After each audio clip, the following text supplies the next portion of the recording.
And for those who are still with us, I want to dig a little bit into Vijay's thoughts on some other matters, including his career shifts and also um, social media overwhelm or disillusionment. So I'm rejoined by Vijay Vijayasankar, who's in his home office. Phoenix, what's up? Phoenix, indeed. Looks hot. A very warm and toasty Phoenix. Yeah, it looks hot. Yeah. So Vijay, you're in the funny, awkward position of a lot of people actually follow you in your career with a lot of interest. And Yes. so now we have a series of moves to contemplate because you were heavily at SAP, then MongoDB, and now back to IBM. What are we to make of this transition? Have you put together a narrative where it all makes sense now, or No, there is no narrative. I keep trying to tell people that please don't do what I do, because there is no rhyme or reason for many of these things, and there is no guarantee that this comes out successful at the end. But that said, my dad worked at the same company for almost all his career, and then after he left that company, worked for another company for just a very short period of time, and then retired. And that was true for pretty much everyone I knew growing up. That most people just worked for one company all their life, at best like two companies. And people who worked at two companies were the ones that everybody looked at with some suspicion, as in, this guy can't be really that good if he couldn't make a career at one company. I think the times have definitely changed, right? I have had 5 or 6 employers in the whatever 17 years or so that I've been in the workforce, and that's just the nature of the nature of times now, right? I mean, it's uh, it's the employees market for the most part, and if you're good at what you do, you have a lot more freedom in life. For me, I have a certain set of characteristics that I need in my workplace to be efficient, and when or forget efficient, to be effective. And when I find that I cannot have that working for me, and it could be a variety of things. More often than not, it has got nothing to do with money or titles. Because if you look at the past few jobs, I mean, titles was good. I cannot complain about the money either, right? I mean, those were all good, which is the reason why I joined those companies as well. But there are hundreds of other factors that come in, right? There are realignments, new managers, new directions, and so on, where you have two choices. Either you compromise on what you want to do with your time, or you move on to the next available opportunity. And I lay it down, very early before the next employer. I definitely have nothing to hide. You can ask me all the questions on what worked and what didn't work in the last employer, and if you think that I'm not the right guy for you, please don't hire me, because I don't want you to ever feel bad or ever have like a buyer's remorse. And this is the same thing when I interview people, right? I give them a very fair shot. I have no problems if you changed your employer 1,500 times. If you can explain and it makes sense to me, you're in. I have no problems whatsoever. But I have several colleagues, several friends who have a problem with people who have shifted employers in the past. It's a mindset problem, right? I mean, it's a very personal thing. I have no issues with that.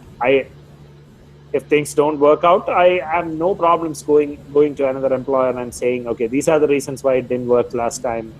This is what I can do. Can you find me a job, right? So uh, I don't encourage anybody else to take that route. It may or may not work for you. Thankfully, God's grace, it has worked for me. But it's what it is. all right? So don't try these career moves at home, folks. Um, but PJ, there's something interesting that I think you've raised in the story there, which is that I think we're reaching a point in our careers where loyalty often works against us, right?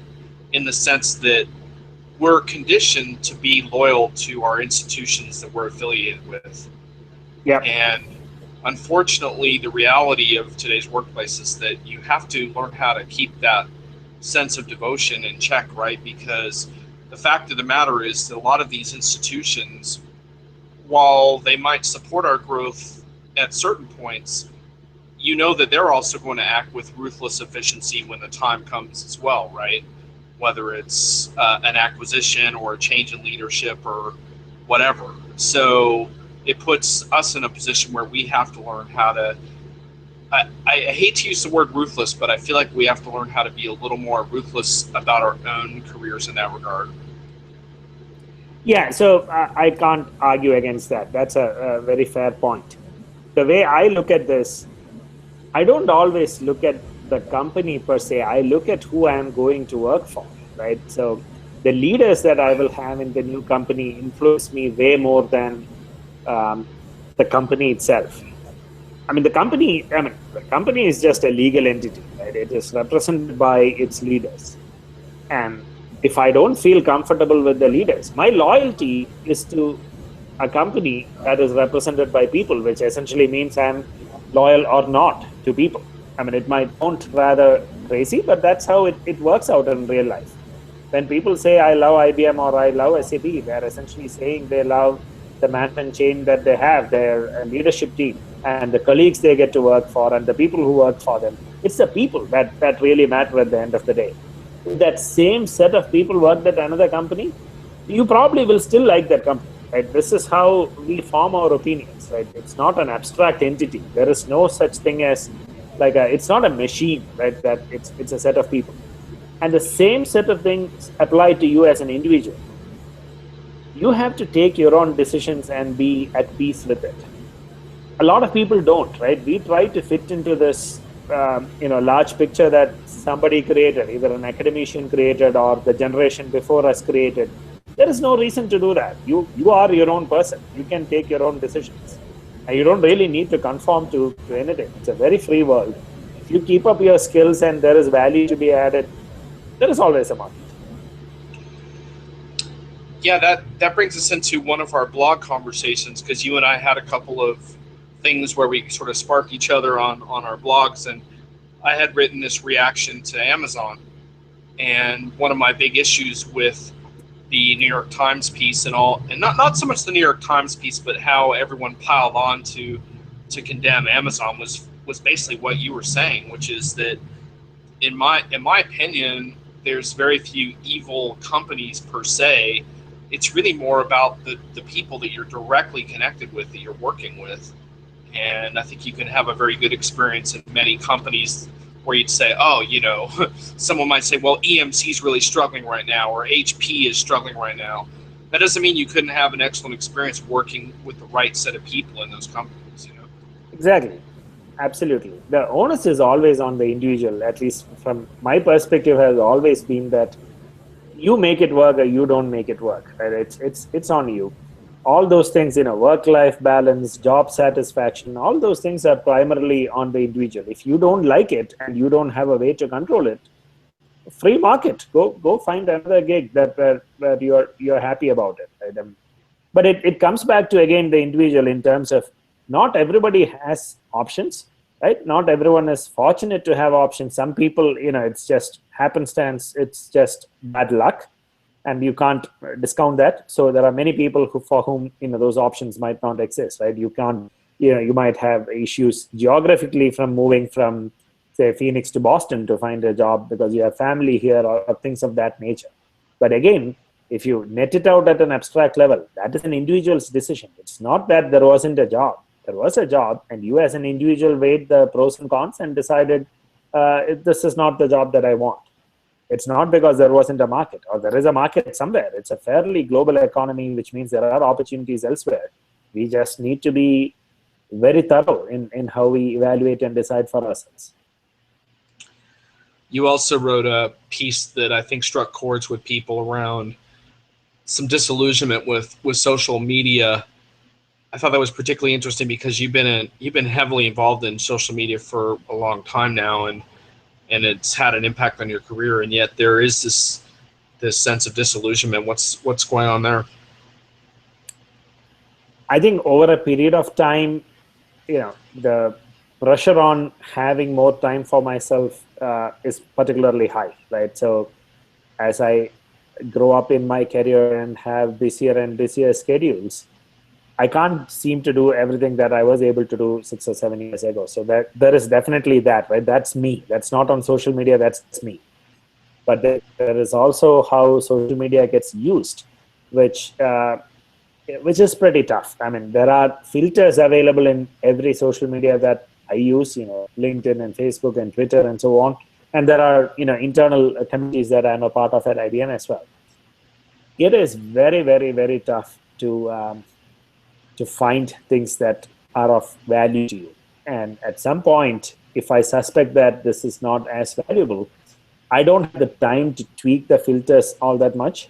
So I do it to some degree, but then I start doing very binary actions like, unfollow this person.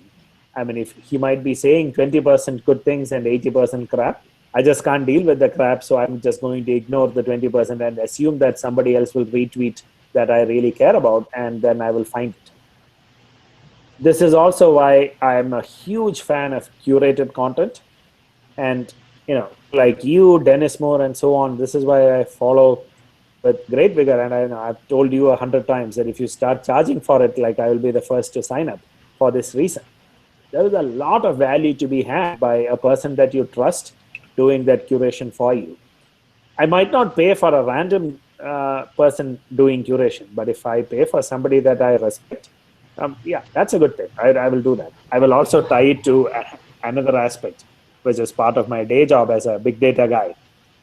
If you talk about data lakes, one of these interesting aspects of why data lakes became very prominent is the idea that you can extract and load a lot of data into a data lake without worrying about transformations, right? Without adding a lot of meaning to that data. Then the idea is that someday in future, when you want to do analysis, then you will transform to whatever structures you want, and then you make some meaning out of it.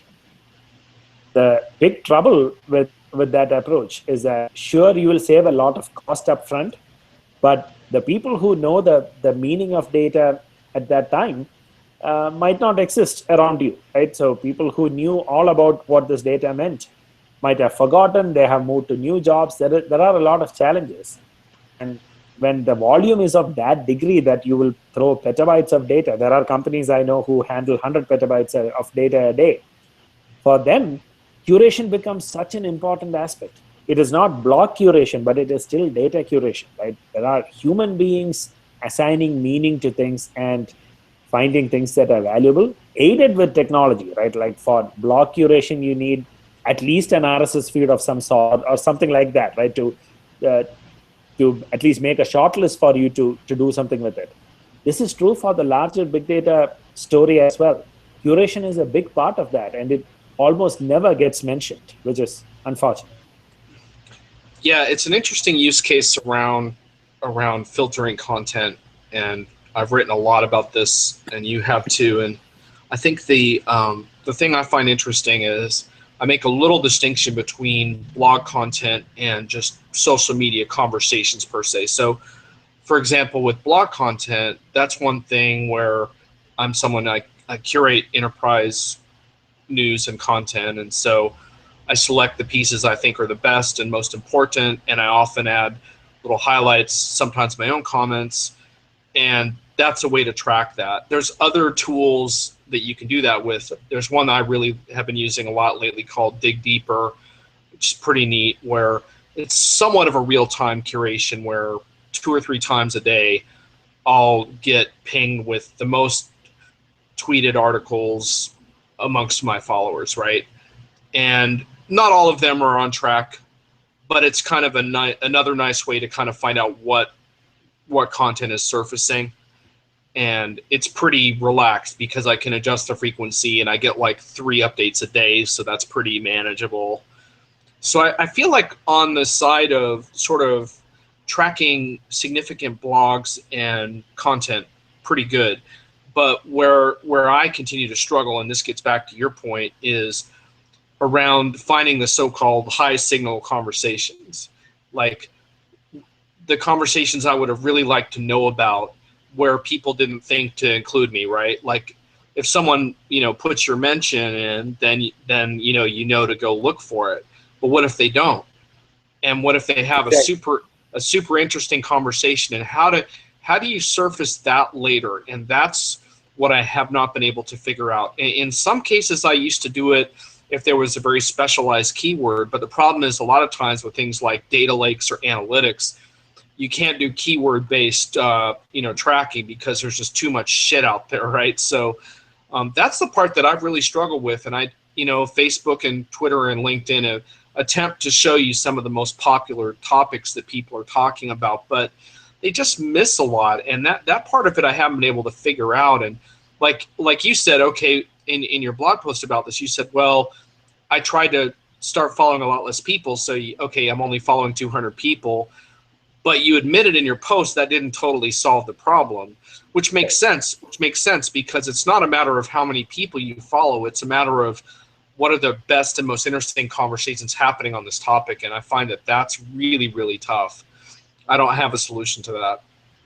Now, so interesting that you say that. There is a version of this that we crack on my day job, which is you can do a lot of fancy analytics and find an answer, right? For let's say, what is the best treatment option for headaches that happen between 11 a.m. and 12 noon in New York, right? Let's say I'm just making up a fictitious question. So we can define a very specific question for that.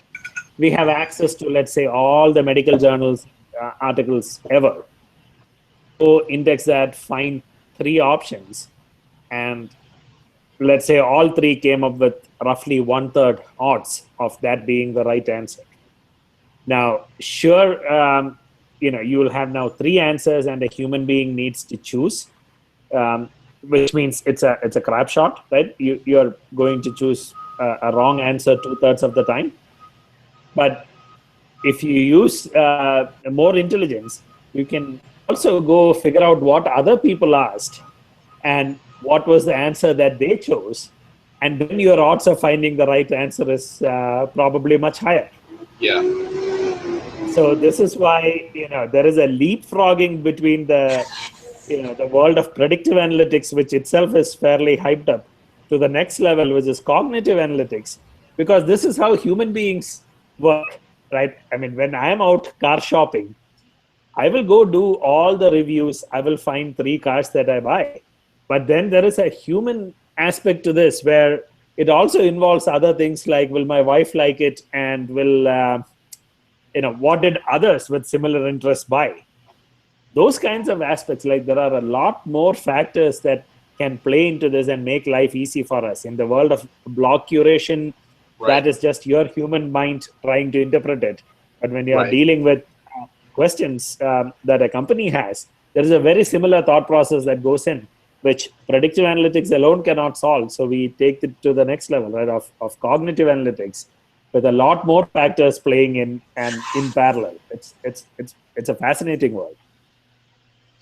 Yeah, well, I guess you're at the right company to try to solve that particular issue, assuming you can fire up Watson on the weekend and see what that can do.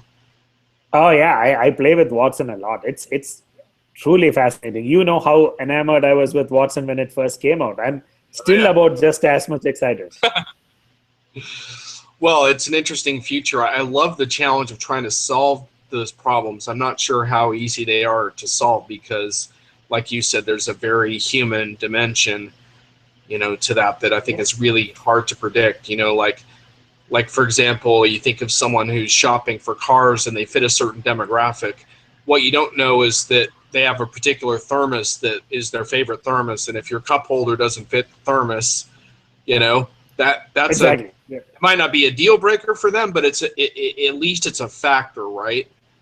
And you have no idea that's influencing the decision, And I think that's really interesting to try to figure out how it is you accommodate some of those nuances.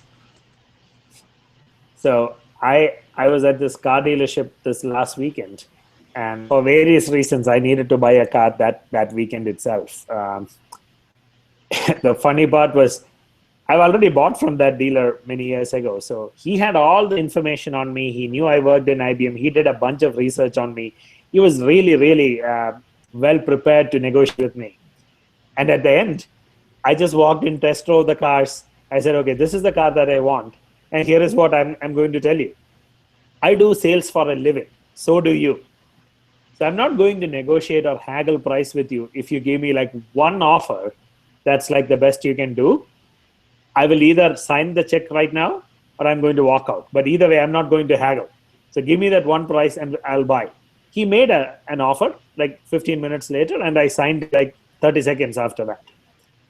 And then, after all the paperwork was over and he was walking me through, all the features of, how I should drive, how I should set up the Wi-Fi and so on, he was telling me, dude, I just wasted like, 6 days of research trying to find out how to negotiate with you. And you just completely ruined it for me. And if I knew that this is all you would ask. So It's not as an analysis particularly helps in all situations either. No, in that case, knowing how you tick, it's not like researching your LinkedIn profile and stuff would have indicated how you're going to behave in that particular situation. I think it's a wonderful challenge. It's a wonderful challenge to try to figure it out. It was very impressive for me to see that a car dealership has systems in place to track buyers and their buying behavior and their LinkedIn profile. And found my blog, he found Twitter feed. He knew a lot about me. But even then, at the end, there is a degree of human intervention needed to make sense of it, right? I mean, he was very well prepared to debate. He knew that I had 3 dogs. He knew that I had a daughter and a wife, which is not exactly public information. He's not my Facebook friend. He cannot come in and see that. But he pieced together a lot of things. He watched photos on Google Plus and so on. And he pieced together that information. And yet, at the end, it was just me saying, okay, give me this price, and I got it. It's a fascinating world we live in.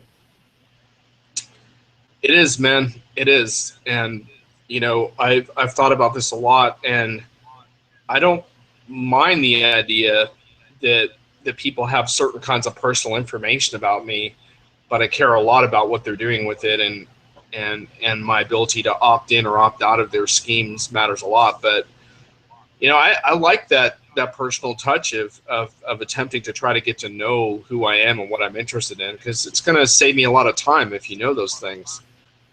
Yep, exactly. I was just thinking about this earlier because I was making a list of buzzwords that bother me, and Omnichannel was right up at the top. And one of the reasons I'm so bothered by it is because I think it's falling so short of what it could be, as far as, it's so rare to deal with a company.